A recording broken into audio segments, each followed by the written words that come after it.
Welcome to Meathead Test Kitchen, where food and fitness come to hang out. Nutrition, training, and life. It's all fair game on Meathead Test Kitchen.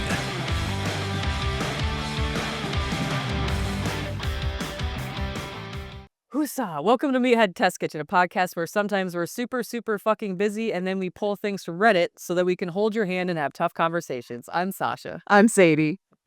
Today we are pulling from a post on XX Fitness on Reddit to talk about something that we've all likely encountered if you've been working out for a number of years, if you started your journey and you hit a plateau. What do you do when you don't know what to do next? Oh, okay. Not to make our podcast Reddit on the internet today, because Reddit's already on the internet, but every now and then when I am scrolling Reddit, because that's now what I do with my doom scrolling time, instead of being out in the wild on the internet, I just stay in my box on Reddit and I'm happy. But I saw this in XS Fitness last week, and it felt like a fitting conversation because I've had this conversation with a client recently. You and I have had this conversation recently. I've had this conversation with a friend. I've had this iteration of a chat in more than one instance in my life lately. And when that shit happens, it's like, yo, doc, you need to write a podcast episode about this. Yeah. So here we are. Welcome back. So Kellogg's with 2 Z's on Reddit posted, quote, honestly, I've read wikis, forums, and program info until the cows come home, and I still can't figure out what I am meant to do going forward. I've been lifting for about a year and a half. I've built my strength up steadily, and I've lost some weight and inches in the process, but I've weighed the same for the last 6 months, and I haven't really increased my strength much either. Everything feels stagnant. Oh, man. Been there more times than I can count. Currently, Dude. feel like I am there. Dude. Let's assess this. Low energy, unsatisfied with strength levels, frustrated with physical appearance. This feels stuck. This would be the definition of a rut on your fitness journey. But there are fixes for this. There are 2 things that you really need to assess, and that's specifically what we're going to talk about in today's episode: your food intake and your fitness expenditure. Yes, and I will mention this later because I distinctly remember writing the word plateau later in this episode. But welcome to your first plateau, girl. You have arrived. Muscle confusion is over. Your metabolic stuff has adapted to what you're doing. Sorry, it is time to switch it up. So I didn't include it before, but OP said she was in a calorie deficit, so she's headed in the right direction if she does want to change her body composition. However, we need to look at the macros and the quality of the calories she is eating. We were not given that information, but if this is you, dial back your calorie restriction to make sure that you're getting enough protein into your daily intake.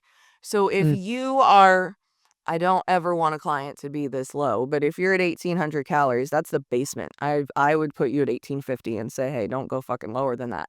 But if you're at 1,800 calories and you're not seeing results, 1, it might be that you're not eating enough. 2, it might be that your macro balance is not in harmony. 3, you need more protein. So what you do in this situation is I would tell you to put another extra 100, 200 calories on that and get up to 2,000 and make sure that you are eating at least 0.8 grams of protein per pound of your body weight a day. Because if you're getting that much, it's supposed to be about a gram. I think technically it's like 0.8 of a gram, but if you don't want to do that math because decimals are hard, you don't have to. Just go with a gram per pound of your body weight for protein. And if you already are and your cut isn't working or you feel tired, eat more protein. I really don't know. I mean, your muscles are screaming for it at that point, especially when you're cutting. I am going to reference a lot of past episodes because a lot of these things we've covered in a full-length episode previously. If you search Meathead Test Kitchen and search for Eat Your Protein in all caps, we did a full-length episode on protein, where to get it, how much you should be intaking, all of that. Oh, it was a pretty lengthy episode, and we got a little nerdy about protein. So if you want more cues, clues, and tricks and tips and all of that, Eat Your Protein, all caps, is from April 11th, 2022. Jesus Christ. That was 3 years ago, bro. 3.5. 3.5. We've been doing this shit for a minute. A little bit. The thing about calorie deficit when you're lifting that we don't talk about enough is eventually you're going to need to eat more. I know that for a lot of people that sounds counterintuitive It's because such a diet mind fuck. culture. Yeah. And you've been told you always have to be at a deficit, blah, blah, blah, blah, blah. Yes, to a certain extent, but if at some point you're going to have to eat more and increase your macros to reflect the work that you're doing. Don't consider this a bulk necessarily, because I think sometimes that messes with people. Increasing your macros in small increments over time is necessary to keep up with the increase in muscle that you've acquired through your journey. If you're eating the same macros that you were eating when you first started your journey, and you've inherited a lot of muscle mass through your hard work, you're going to need to have your macros reflect that. Sometimes people end up stalling out because of this. The amount's going to be different for everyone, and if you're looking for a little guidance, always feel free to reach out to us. I think for me, the first time that I ever trained for any kind of running thing, I had no freaking idea. Like, it should be a widely known thing. You're going to have to eat more carbs when you're doing that much cardio. It's good for your mental, it's good for your body, it helps you uh, build muscle, really. Sometimes I didn't realize, like I said, that like the reflection of how much food I needed to be eating over time to keep up with the work that I was doing. Having a coach helped me to continue. Having a coach helped me continue to meet my goals through nutrition and macros, and that balance. Depending on what your goals are, that's going to look a little different from person to person. Absolutely. So on the completely opposite side of the fitness spectrum, while Sasha was running halves and training from market to market, before I fucking blew up my knee a couple years ago, I was doing Olympic weightlifting. And if you are training Olympic weightlifting complexes, you you need to be eating at least 2,200 calories a day. At least. When I was at my most jacked, the most fit I've ever been in my life, I think I was baselining 2,800 calories a day. And that's the most, like, I was cut. Dude, like, the more muscle you have, the faster your metabolism burns. This isn't pseudoscience. This isn't bro bullshit. This is fucking proven, actual, factual science. Many years have Yeah. said that your metabolism goes harder when you have more muscle mass. So as you acquire that muscle mass, I don't know why people forget to eat more, but they do. I also think that we just have so much toxic fucking diet culture bullshit burned into our millennial brains at this point, going Mhm. into fucking, well, we're in middle age. We're getting well more into middle age, dude.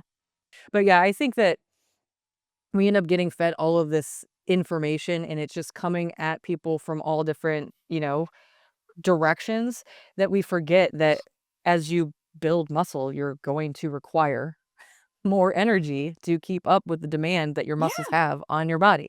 I mean, you're growing a plant. As your plant gets bigger, you feed it more, right? Right. You have to Hello, water you it are more a human house frequently. plant. Yes, you are a human house plant.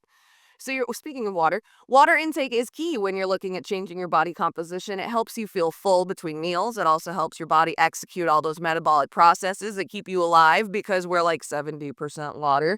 In addition to helping your muscles recover, because dehydrated muscles don't like to play.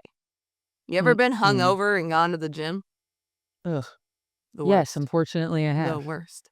The Oh worst. my lord. Now, not only does your head feel hungover because you have a headache and you're dehydrated, but your muscles are going to feel the same way if you try to work out while you're fucking fried. It's You're terrible. it is a brutal, brutal workout. I do not suggest trying that. It's the most You're gonna move logy. sluggish. You're not gonna. It's like Uh-huh. being in your luteal phase for Dude. people with ovaries, like Yes. and lifting. You're not gonna lift as much as you normally would. You're gonna be sluggish as hell. You're going Things to be aren't gonna hot move because your this. body's not making sweat. Yeah. Hmm. Sucks. Don't Do not recommend. recommend. Zero, Don't do that. 0 out of 5 stars. We did a whole episode on hydration, by the way. I mean, we've talked about hydration to fucking death over the last 5 years. Happy birthday, Meathead Test Kitchen. We love you. Our fucking podcast could go to kindergarten now. But you can go back Yay. into our podcast and find it. It's titled Water and Micronutrients Unsung Heroes. Because we Yes. love to reference a back episode on this motherfucker. We've I we mean, there's should like redo some of these. 150. We should. There are. We are due to redux some of these, actually. That's going to be my next set that I'm going to look at. Not to Yeah, I like mean, we've been doing this spill the since tea, but 2020. And some of the information simply has changed scientifically yep. even. So yeah, we'll be doing that in the near future. If you still can't figure out what the fuck is going on, it's time to go to the doctor probably. Mm-hmm. Mm-hmm. If updating your macros to reflect the work and the muscle and all of that isn't working, okay? If water intake increase isn't working or helping, probably go to a doctor, have some blood tests done. It might be necessary to see if you have any deficiencies that you don't know about. Or your thyroid could be fucked up. Mhm. Like it. It could be a couple different things. Mhm. Especially if you're having thyroid problems, we should probably do it. We need to get a doctor, and we need to do a Yes. whole episode about how your thyroid affects how you gain and lose weight. Because Yeah. again, the people with ovaries get the shitty end of the deal here. If you have ovaries, you have a more likelihood of your thyroid burning out. And I don't know what the correlation is. I've seen it over the years. Mm. I know many, many femmes in my life that have had to kill their thyroid with nuclear pills. Like, it's wild. But Yeah. if your thyroid is off, it's going to completely ruin any harmony that you have going on in your fitness or weight loss thing that you have right now. So Yeah. again, don't pass go. Do not collect $200. If you cannot figure out why your body is not responding to the stimuli that you are giving it, go to the doctor. I know it's fucking expensive to go to the doctor in America. Mhm. I'm still paying off ER bills from a year ago when I tried to die. But it's your fucking health, and it's literally the only thing you have to keep you alive, so it's worth looking into. Yes, for sure. This also applies to the next part of this that we're going to talk about. Like, Mm-hmm. if you're applying the stimuli that we are going to suggest that you do and nothing is changing or working in harmony and you've given it a few months, please go to the doctor. We've tackled the food half of the problem, the hydration half of the problem. And again, is also you can always DM us too on any social media channels. Email us at meatheadtestkitchen.com. We have resources that we can look into. Sadie, it has every single certificate under the sun when it I don't know comes about to that. I'm getting there. I've got like close. 4. But she can be a resource and at least, if nothing else, point you in the right direction. Yeah, dude. I mean, join our Discord. I have a link that's evergreen. It's on our Instagram page at Meathead Test Kitchen. Look, I know that I'm a little bit of an internet recluse these days. I have really cut down my presence online for my mental health and to keep my sanity. It's not because I don't love you as a listener of our podcast, because I view you as a friend, because you fucking hang out with us for this long. I appreciate you, and that is no bullshit. However, to keep myself from fucking ending myself, I really, really, really had to pull myself away from the internet. So, if you have questions about shit and you actually want answers from me on it, join the Discord. It's free. Yeah. I don't know, there's like 10 of us in there right now, but we hang out, we shoot the shit, we form check each other, we share recipes. Like, that is a resource that exists for you. So if you would like to be a part of that, you are more than welcome to join us. Meathead Test Kitchen on Discord. I don't know if you can search it, but the link is definitely on our Instagram page. So shameless self-promotion over. Let's get back to this podcast. It was worthwhile, and it plugged in, so it works. But Yeah. anyway, TLDR, thank you for Discord. I love Discord. But if your workouts aren't robust enough after that year or so of training like OP posted, I have news for you. You're gonna have to change what you're doing. Like I said, muscle confusion is over. Your body has adapted. Don't let this frustrate you. This is going to happen. This is inevitable in your fitness journey. If you spend any amount of time actually dedicating time and energy to training and working hard, you're gonna run into this. So now what you have to do is embrace that change and find a way to get to where you want to go. Exactly. So, first of all, like Sadie just said, you're going to have to change how you're lifting. How many times a week are you lifting? What are you doing during your sessions? How long do your sessions take? These are all things to take stock of when you're assessing your plan going forward. Frequency and intensity. Those are the first 2 things that I ask a client about when they're like, I'm not seeing changes. And I'm like, okay, well, I'm programming you shit that should be kicking your ass. Are you taking breaks that are too long? Are you not lifting heavy enough? Because I don't program weight. I only program the movements, and you are on your own to pick, because I'm not your fucking mother. I don't know if 20 pounds for a chest press is going to feel good or bad that day for you. I'm not. That is a hardline stance that I have taken as a coach. I do not prescribe weights.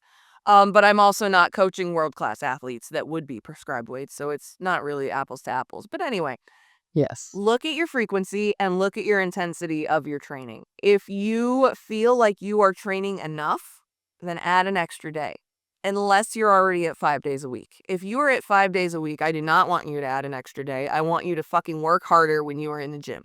I want you to take shorter breaks. Your breaks, 15 to 30 seconds between sets. Make it cardio weightlifting. It's going to have to become cardio weightlifting for a little while to bust you through that plateau.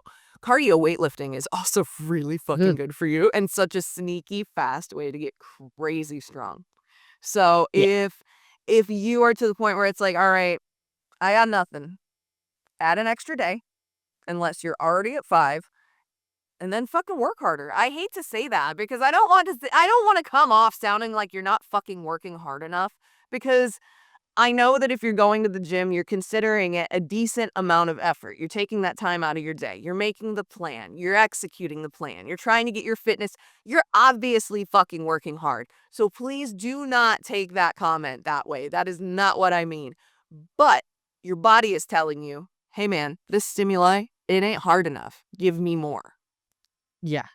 You're gonna have to confuse your muscles again. You should Yep. you should be trying to do a different training blocks. We covered this in an episode too. Mm-hmm. I'll tell you what it is. There's 3 of them specifically in a Periodization minute. is one of them for sure. Yes, that is true. Typically, any training program will have you doing the same regime for 4, 6, or 8 weeks at a time. If you've been doing the exact same thing for longer than that, you're not challenging your muscles after a certain point. Your muscles get used to movements after a period of time, and even if you're adding more weight, you may stop seeing growth and results versus when you first started that training block because, as Sadie mentioned, muscle confusion is also important. We cover this in a few episodes. Periodization is one of them. Gym Myth 5 is one of them. What the fuck is progressive overload is one of them. And training splits. That's 4 episodes right there. Yep. I mean, this is a well-known thing. Like, I just pulled out the National Library of Medicine, and this is literally an article called Adaptation of Skeletal Muscle to Resistance Training. Like, this is not a new phenomenon. You're not the first No. person this has happened to. I'm going to save that, actually. I didn't include that in the show notes, but I'm going to copy and paste it to the bottom of the show notes right now, because if you're in it and you need a place to fucking go, National Library of Medicine ain't a bad place to look. Okay. So we are talking about you not training hard enough. If you are not lifting hard enough for long enough, you're not going to see that change, and you got to confuse those muscles. So now what do? Well, you can add more cardio. I hate to say add more cardio because I fucking hate cardio. So, I mean, if you're going to add cardio, you could really, if you want to make it worth your while, if you go to a gym with a stair stepper, at the end of your lifting, get your ass on that stair stepper for 20 minutes. It doesn't even have to be an hour. You don't have to do the stair stepper like a professional bodybuilder if you don't want to, because the stair stepper is soul-sucking work. Let's be Yes, it very is. real. The rower is also a really good option for really maximizing your cardio experience, because you're going to get some resistance training along with it, which is a great way to break through that plateau. But if you don't know proper rowing form, you shouldn't be using the rower, because Yeah. that's how you hurt your back and your That arms. is how you hurt Because your people back. think that when they row on a rower, you're doing the pulling. They think that they don't realize that you're pushing away using your legs. They think that you're pulling with your arms and back. And that is fucking 90% of how people get hurt on a rowing machine. It's a hinge movement Yes. when you're seated. And if you want, we have a couple of ways that you can figure out how to row. Yep. Okay. First of all, the PEEP plan is fantastic if you're new and want to ease yourself into a program, and it's free. Also, what the hell is it called? It's not HotWorks. Orange Theory offers free first classes at every single location that they have. So you could ride Orange Theory for, I'd probably get hit for saying that from Orange Theory, but each individual location you could do a free class at. Hey man, I did this they for a wrote while. the That's how I rules. know. But that's how I learned how to row with proper form, because it was part of the programming on a couple of the days that I went. And they will walk you through each and every motion, and then they will walk around and help you if you're not doing the hinge motion right. So you're pushing off and then you're hinging back is how I like to think about it. You're kind of pulling like after your it's like doing a deadlift but sitting. Like it's a weird one, and if you don't, it's one of those movements that you think you know how to do it by watching someone, but then you do it and you're like, "Oh. Oh. Yeah. Oh." So, Rowing also, one last thing on rowing yes, is really great for stamina building, it especially is. if you're training for any kind of running event. Yep. Yep. And that's why I like rowing. But you can also do the Yeah. bike. You can do the treadmill. Yeah. If you're stuck, how much cardio are you doing? What kind of cardio are you doing? Because they're not created equal, as we just said. You have 2 ways to attack it. You could do more of the same cardio. You can try a new form of cardio. And if you really want to maximize it and be efficient, like we said, we love rowing, but you got to nail that form before you do it. Yeah. I don't want to sound like a gatekeeper because that's not what this podcast is about. And that's not why I'm telling you not to use the rower. I'm literally telling you not to use the rower so you don't hurt yourself.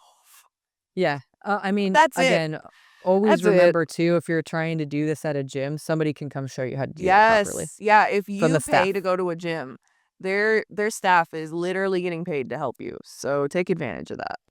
Yes, please. So, okay, you're plateauing. These things happen. And Mhm. now that you know how to attack it, you can bust through it. We believe in you. You got this, bitch. You can do it. I know that was a short and sweet, but those are the main two things That's when it. it comes to breaking through your plateau. Change your fucking workouts and make sure that you are adjusting your macros It's properly. not a trick. It's just, there's no trick to it. It's just a simple trick. Yeah. Yeah, it's counterintuitive to everything that diet culture tells you. So, Dude, for real. welcome to Meathead Test Kitchen.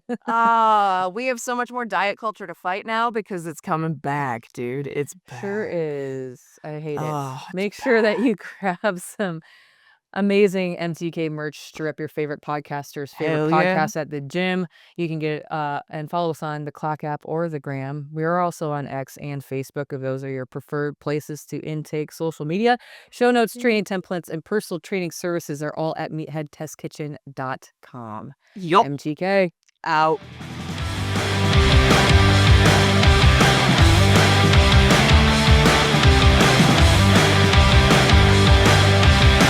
Join Sadie and Sausha every Monday, helping to make your fitness and nutrition journey suck less. MTK.